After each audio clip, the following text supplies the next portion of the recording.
Good evening. My name is Nayaswami Haridas, and we're broadcasting from Bangalore. And we're very appreciative of all the tech help that has been with us this evening. So, to begin our Satsang this evening, let's begin with a prayer.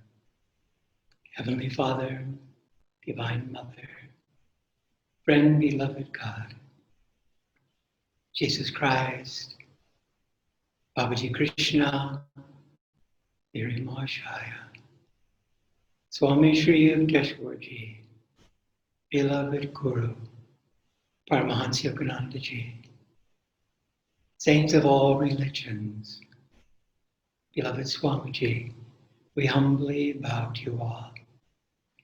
Divine Mother, we deeply thank you for your joy, for your love. Inspire us again and again to share these many blessings, these many gifts that you give to us with all souls. Come to us now. Awaken us, we yearn for thee. Om Shanti Shanti Shanti. And now, in preparation for meditation, we'll be meditating just a few minutes. Let's inhale, tense and vibrate our bodies. Throw the breath out. Inhale. Throw the breath out. And one last time. Throw the breath out.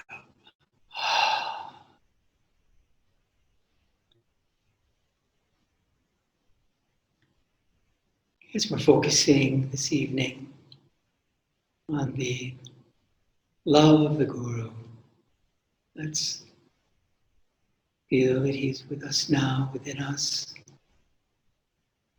sitting beside us, opening our hearts, our minds, giving us the deep attunement as we open ourselves up to the great blessings of being in communion with these wakeful saints.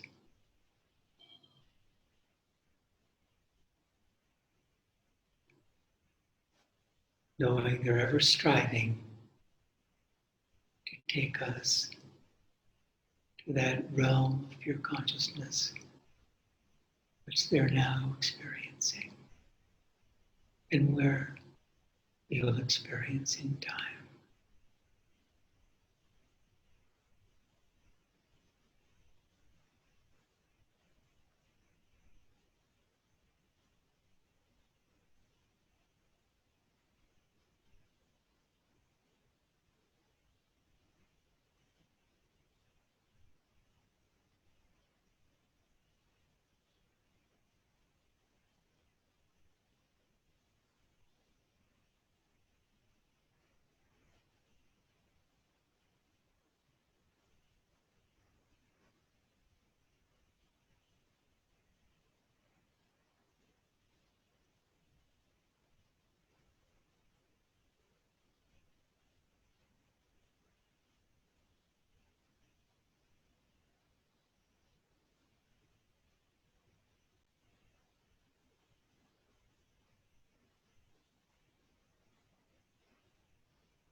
Om Shanti Shanti Shanti. The topic this evening is the Guru's love is unchanging.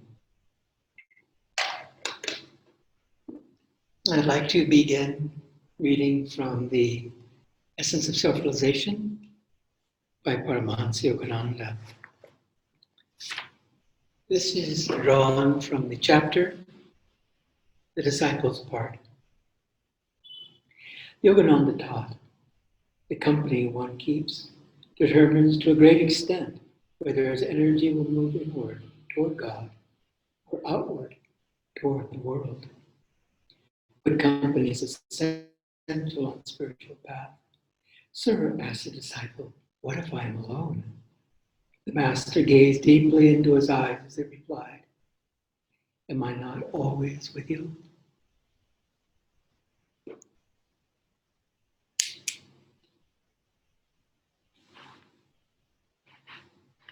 I've been giving lots of thought, and I'm sure many of us in this world are, that this experience that we're having, just unprecedented, this great international calamity,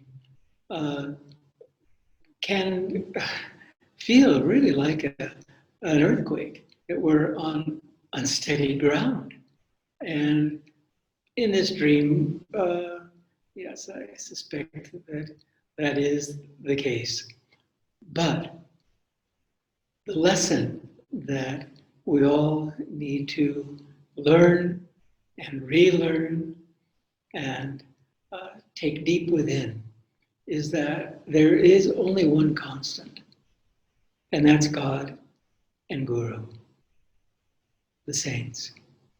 And the rest is going to be moving about as it has been all along from our early childhood, from our earliest memories.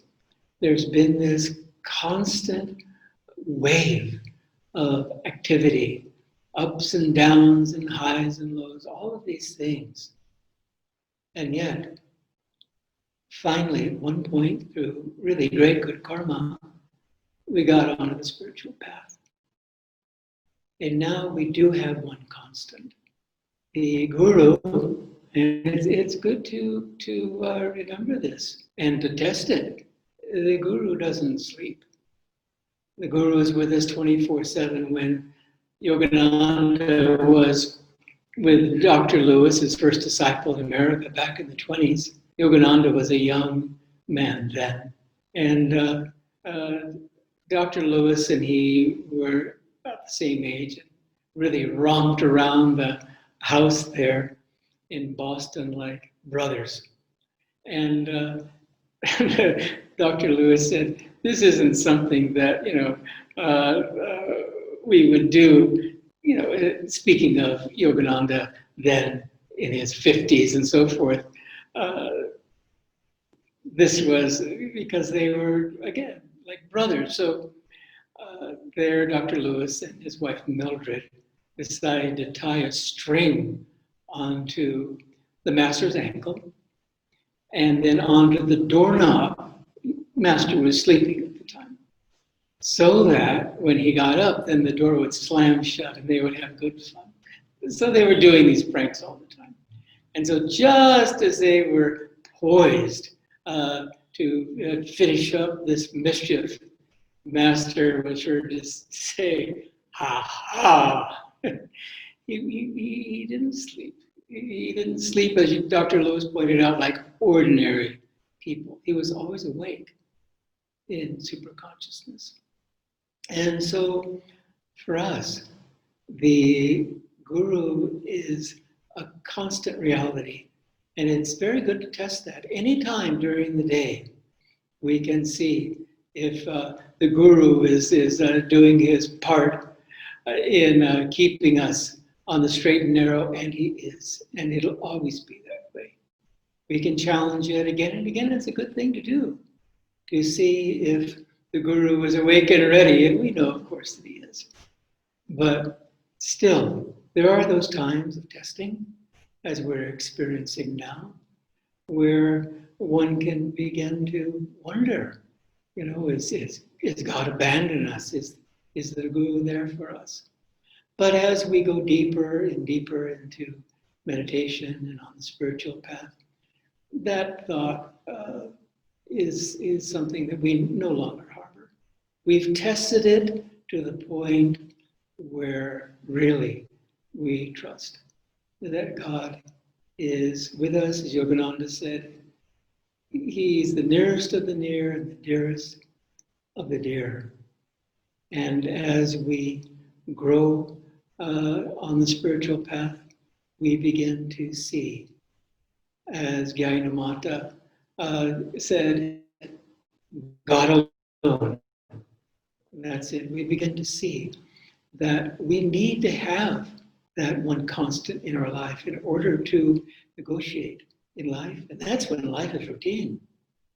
This is not a routine experience for us. We know that. And it's only, some weeks into it. And it's hard to know what's next, whether it's here in India or abroad. What's going to be happening next? We don't know. And it does speak, which again, it's dawning on us more and more, that this is a time to really use our time wisely.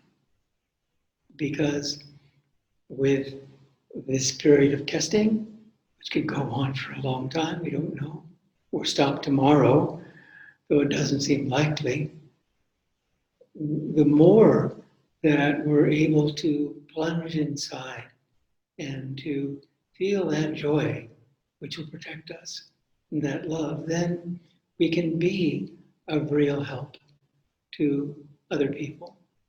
Because otherwise, it's too easy. We have to remember to fall off track, lose our way. We have to remember that really the spiritual path is, without question, the razor's edge. And if we are very stubborn, remember as Yogananda said, he attracted stubborn people. If we're very, very stubborn in our desire to stay in tune and to call on the Guru again and again for the little things, for the medium size and for the large things and for the things that are colossal, that appear to be beyond our realm of experience and beyond what we know what to do ourselves. But the Guru knows what to do. Remember, in every single problem, there's a solution. And so, as we spend more and more time with the Guru, we begin to see that he is the divine friend. And that he's playful, as the Guru's playful. It's a joy to read of Yogananda's early life, whether he was a child playing pranks or as he grew into adulthood, how his joy manifested in so many ways. And yet, his was not an easy life, not at all. There were many, many instances where he was challenged to such a great degree. At one point, he walked out into the desert and he just said, I don't need this. I don't need this organization. I don't need any of these responsibilities. But Divine Mother came to him and he went back. Lucky for us. And so the Guru, and it's true of the saints, they come, they incarnate in this crazy world, and they show us the way that we can grow no matter what the circumstance. It's good to keep in mind, because it is true that we parachuted down from the astral worlds, the joyous astral worlds, to this planet to learn needed lessons, to work out our karma. We undoubtedly saw the experience that we're having right now. And we thought, well, let me come down to help. Because there's many, many people that don't have the great, great blessing of an inner life. And so they are being pounded, literally, you might say, by worries and fear and insecurity and what will happen next and all of these things. Whereas with spiritual community, it's a whole different experience because we're here for one another. And Master's family is continuing to grow leaps and bounds here in India, throughout the world. And as Swamiji said, that when hard times come, and of course he talked about them quite a lot, as the Master did, then Ananda would be in a position to really help, to really expand this world's understanding of what it is to be in this world and to not lose sight of the purpose of life.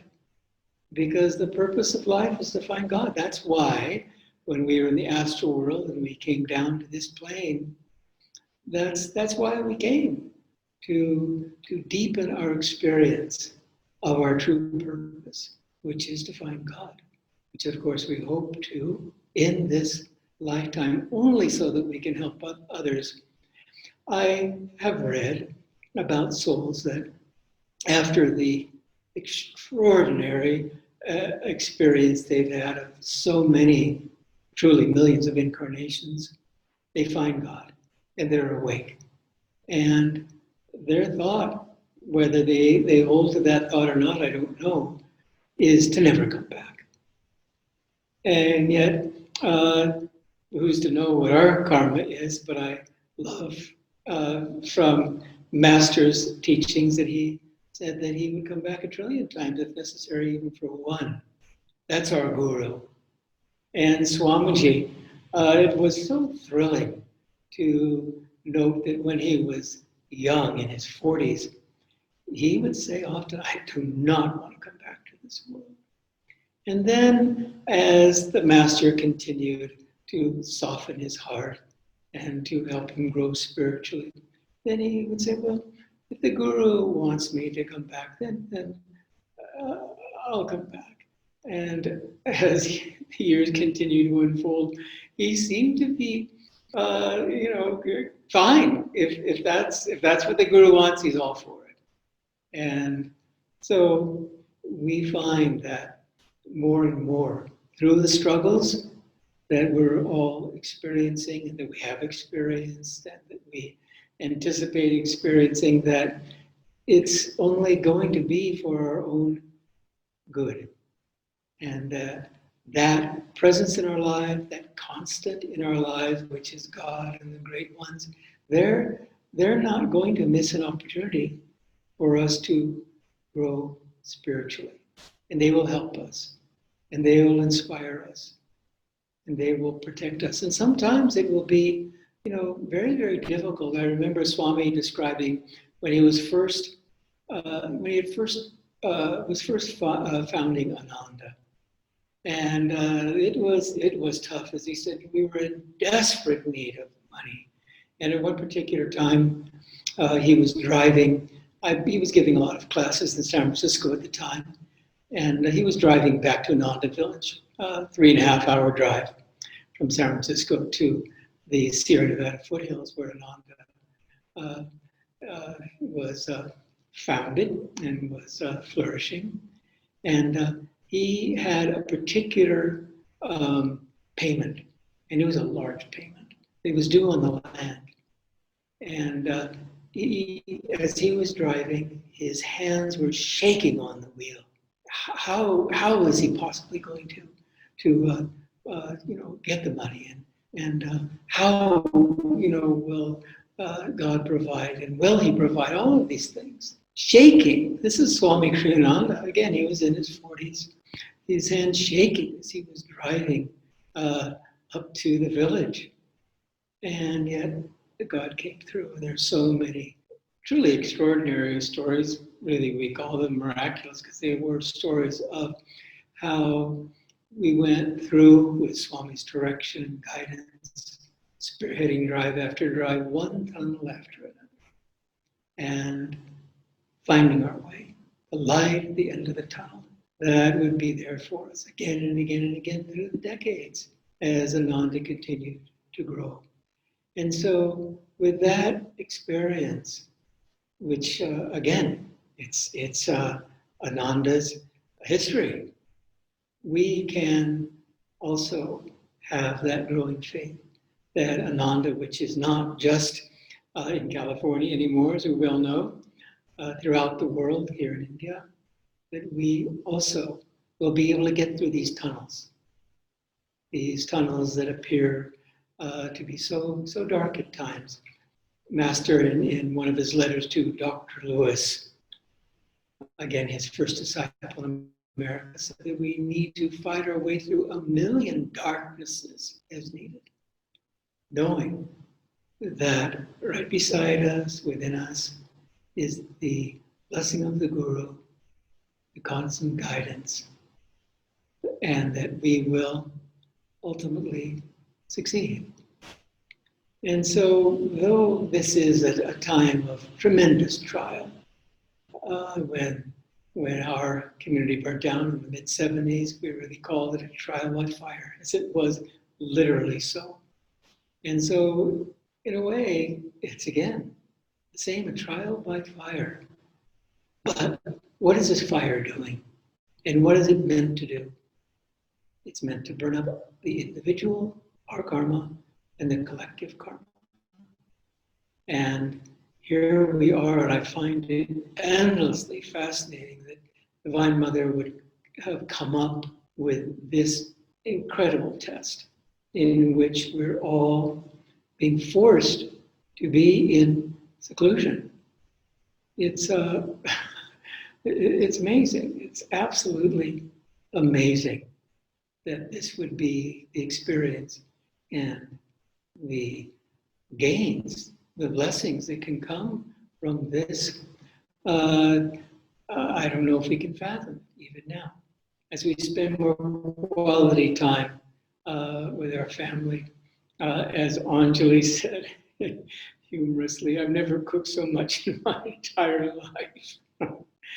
On and on it goes. Every situation is so different and inspiring, really, as we talk amongst our friends, with one another, with our relatives, and so forth.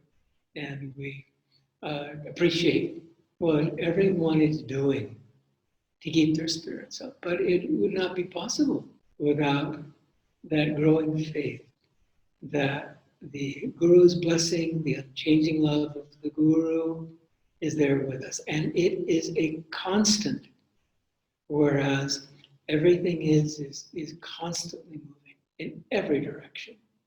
As Roma likes to share from time to time, some experiences in life are like puppies in a box. And the puppies are constantly running around, and the mother dog is trying to corral them. She gets one puppy in the box and the next one goes out. And so it seems in many ways, oh, that's a delightful image, that for us in a more serious vein, there's so many, concerns that we have. We have loved ones that perhaps are in the States. We've got, people that perhaps we know of that are ill. Many things like that. We may have, again, undoubtedly challenges in our own home, and yet rising to the occasion is so very, very important. Previously, I was reading, I believe it was from The Essence of Self-Realization, one of my favorite books of masters, where one of the monks, it was Brother Nandamoy, who was brother disciple of Swami Kriyananda back in the late 40s and early 50s. And he was digging a cesspool. And he dug a huge hole because he was at it all day long. And Master came out, and he was so enthusiastic, really, about Anandamoy's attitude, which was simply that he had just dug and dug all day long and didn't even realize how much he had accomplished. And Master said approvingly, that's the spirit. Again, drawing from Lahiri Mahashaya, making, someday made. And so for us, as we find ourselves really in an unknown, who knows? Who knows? We can gaze into the crystal ball and we can read the sayings of Nostradamus and others, but who knows? Master's been predicting this for many, many years in the 50s. Swami Kriyananda too, tremendous trials that would come. But he said that the disciples would be protected. And I have meditated on that, and I feel that really it's so that we will have the strength to help others. The strong help the weak, so that we can help others to lift up their spirits with encouraging words, with our prayers, with anything that we can do in our seva to give people hope. And by doing that, then of course we ourselves grow spiritually, because the more we can expand our little world, the more we find ourselves beginning step by step to taste of omnipresence. That's what it's all about. That's what meditation's all about. That's what our seva is all about, expansion, of course. And as we're able to have that attitude, and of course on the spiritual path, attitude's everything, absolutely everything. If we have right attitude, then all is well. And when our attitude is not so good, we need to stop in our tracks and pray to God with great, great energy and vigor. Please, I have to have right attitude. How can I move forward? How can I help? How can I stay in tune? If I don't have that understanding that everything comes from God, and everything that comes from God and Guru is for my benefit in order that I grow spiritually. That's it. And in trusting that, and I think more and more we are, because we see that, again, as Yogananda said, Divine Mother, she can be harsh, but always with loving purpose. And so with this international chaos, that still applies. She can be harsh. She is being harsh, but it was needed because it was getting out of hand. Just getting out of hand. And there was just too much violence and too much greed. And so she had to do what she felt to do in order to pull us back into the fold, pull us back into her arms. And for those that see clearly and they have open hearts and open minds and the loving trust of a child, then this will be a time potentially of great spiritual growth, where we can make real strides spiritually and help others too, of course. And for those that are closed down, as Master said, if you lock me out, how can I come in? Then they'll have to learn their lessons. And for those souls, we have to pray for them all the more, because they'll be suffering. So continue to meditate. Remember, the joy of Kriya, especially the joy of meditation, is growing joy, a joy to give away to all, and a growing love to give this love away to all. That's what it's all about. So now let's spend some time and draw to mind those that we would like to pray for. This is certainly a time to do a lot of praying. Remember, as Yogananda said, little do people know what radical changes are possible through prayer.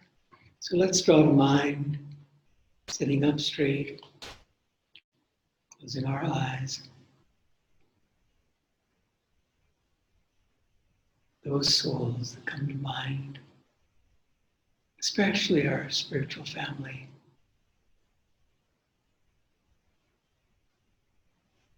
Our relatives, our colleagues,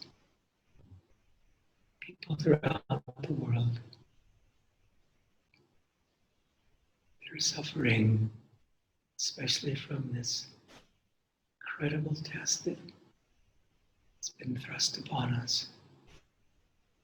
And as we pray, bathe this needy world in light, know without any question that people are comforted, encouraged, healed. Throughout the day, as often as we can pause, send out a wave of prayer. Again, to those that come to mind, to this world, especially those suffering from this incredible test, giving them all the strength they need to go through this tunnel and come out the other side, blessed. Let's rub our hands together and send out waves of Om.